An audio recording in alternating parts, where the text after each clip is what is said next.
কিন্তু যদি হয় গুরুত্বপূর্ণ কিছু, রিজভিকে জিজ্ঞেস করি।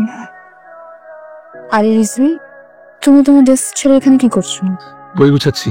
আপনি আপনার বই পেয়েছেন? পেয়েছি। একটা কথা জিজ্ঞেস করি, করো। কোশ্চেন আমার কাউকে চিনো? স্যার চিনি তো অনেককেই, বই নিতে আসে সেই সুবাদে পরিচয়। কেন বলো তো? না না, এমনি। তোমার চাকরি কেমন যাচ্ছে? এখন পর্যন্ত খুব ভালো যাচ্ছে। তাহলে পড়শি কে? খামটা কে দিল? কিছু বুঝতে পারছি না। কালকে আবার রিজভিকে ধরতে হবে।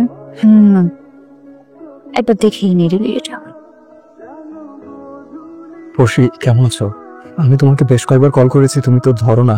পড়শি, আগামী এক সপ্তাহের ভিতরে এই ভিডিওটা পাওয়ার পর তুমি যদি আমার সাথে দেখা না করো, আমি সুইসাইড করব। আমার জন্য অপেক্ষা করব, যেখানে তোমার সাথে আমার প্রথম দেখা হয়েছিল। প্লিজ তুমি আসো, আমি আর পারতেছি না। আজ 24 এপ্রিল, আরও দেখা করতে বললো 27 এপ্রিল। তার মানে হাতে আর শুধু 3 দিন।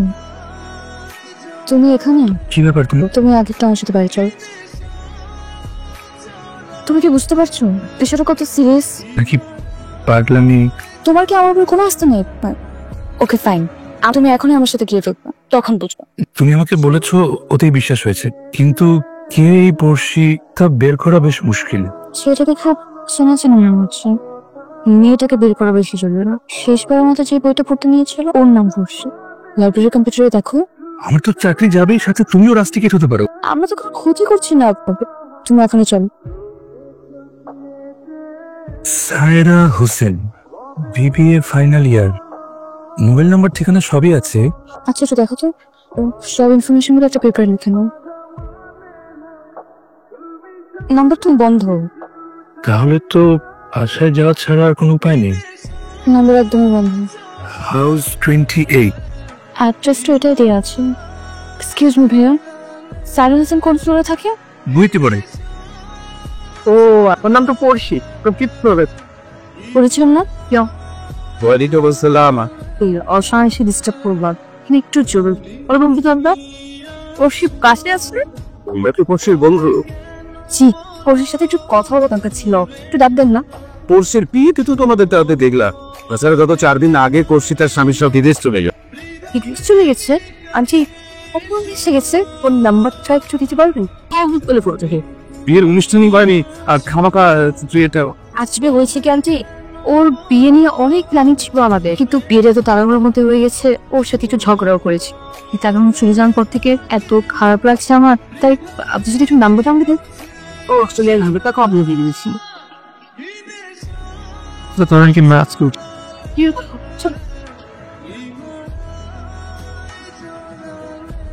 তোমার এত কথা বলতে হয় কেন? মেয়েটা তো এখন পর্যন্ত ফোন ধরছেই না। ওদের দেশের টাইমিং আর আমাদের দেশের টাইমিং তো আর এক হবে না। বাসায় গিয়ে রাতে আরেকবার ট্রাই করো। যে রাতের সাথে আরেকটা দিন বাকি। কিচ্ছু হবে না, আর আমি তো সবসময় তোমার পাশে আছি। হ্যালো পড়শি, তুমি আমাকে চিনবে না, বাট আমি তোকে খুব জরুরি একটা ব্যাপারে, প্লিজ তুমি আমাকে বলো তোমার সাইয়ের সাথে প্রথম কোথায় দেখা হয়েছিল? সাই সুসাইড করতে যাচ্ছেন। রিপিট করুন। হ্যালো।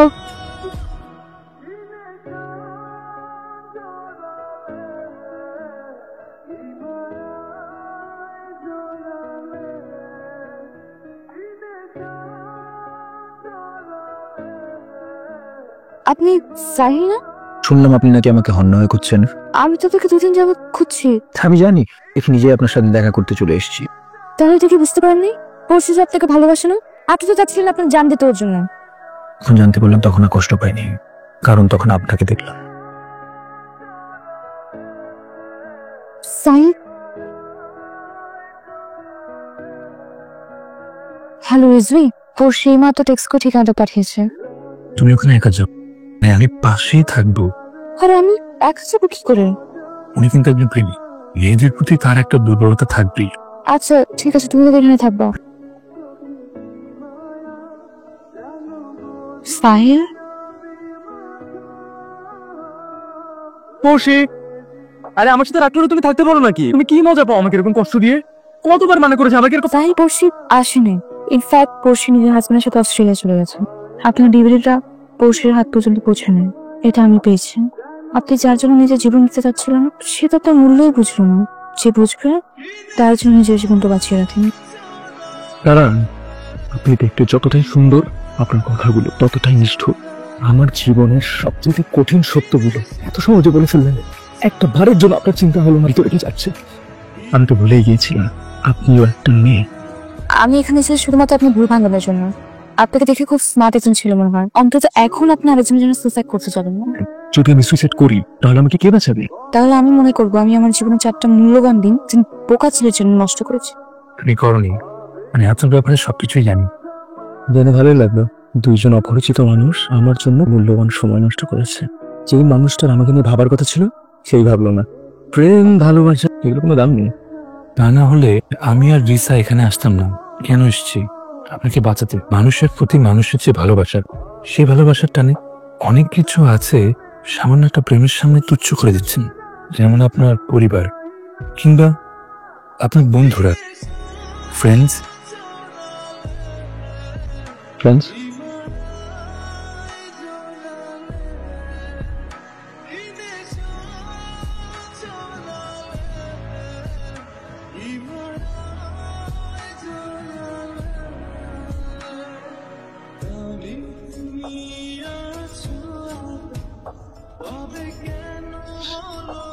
তোমার চোখ বলছে, বলতে দাও। তোমার আর ওর চোখের অনেক পার্থক্য। কার চোখ? পড়ছি আমি আজকাল আর চোখ বন্ধ করে লোকে দেখতে পাই না। এখন কি দেখছে কাউ? একজনকে দেখতে পাই।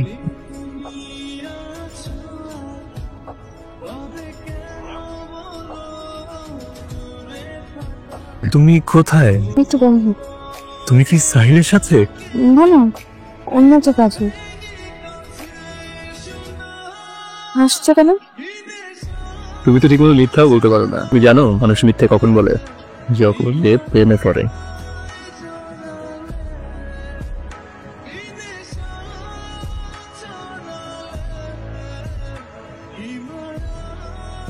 হঠাৎ আজকে এখানে নিয়ে এলে?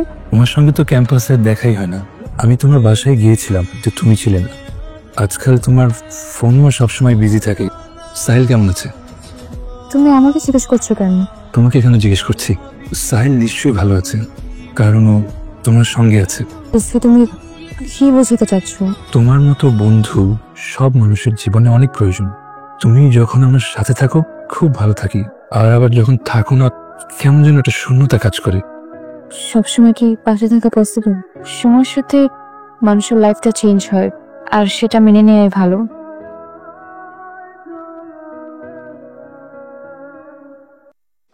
একটা প্রশ্ন করি, একটা মানুষ আরেকটা মানুষকে কতটুকু ভালোবাসলে তার জন্য জীবন দিতে পারে? হঠাৎ এই ধরনের প্রশ্ন কেন? আমাকে কেউ ভালোবাসতে, কিন্তু আমি তাকে ভালোবাসি না, এই কথা জানার পরে কি সে সুইসাইড করতে পারে? রিজভি আমার মুখে এতটা বোকা। তুমি কিভাবে বুঝলে আমি রিজের কথা বলছো? চোখ পরীক্ষা। আমাদের দুজনের এরকম মেলামেশা করাটা ঠিক হচ্ছে না। রিজভি এটাকে খুব পজিটিভলি দেখবে না। রিজু তো আমার বন্ধু, তোমার সাথে টাইম স্পেন্ড করো এটা আমার ভালো লাগে। বন্ধুত্ব আর ভালো লাগে এক করতে চাই না। রিজভি তো তোমাকে ভালোবাসে।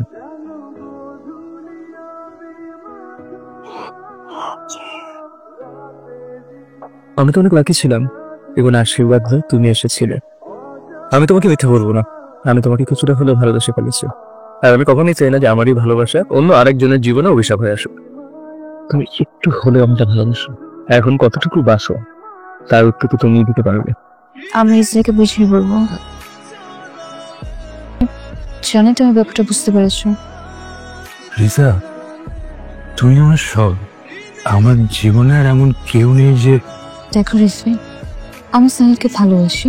আমার সাহিলে ভালোবাসা যেমন প্রয়োজন, তোমার বন্ধুত্ব তেমন প্রয়োজন। কোনো কিছু তো পাওয়ার আশায় বন্ধুত্ব করিনি। কিছু কিছু পরাজয়ের ভেতরেও একটা বিজয়ের অনুভূতি আছে, জানো? সেই অনুভূতিটা নিয়ে হয়তো বেঁচে থাকবো।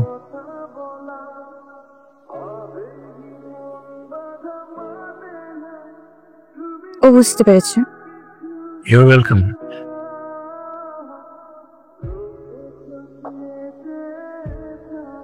আপনার কেন মনে হলো যে রিসাকে পেতে আমি আপনাকে সাহায্য করব? আপনার ফ্রেন্ড কিন্তু আপনাকে ঠিক ফ্রেন্ড মনে করে না।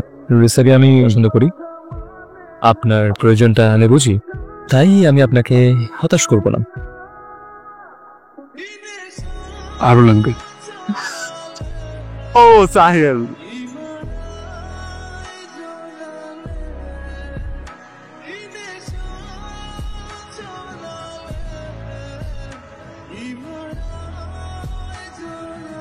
তুমি ফোন ধরবে না।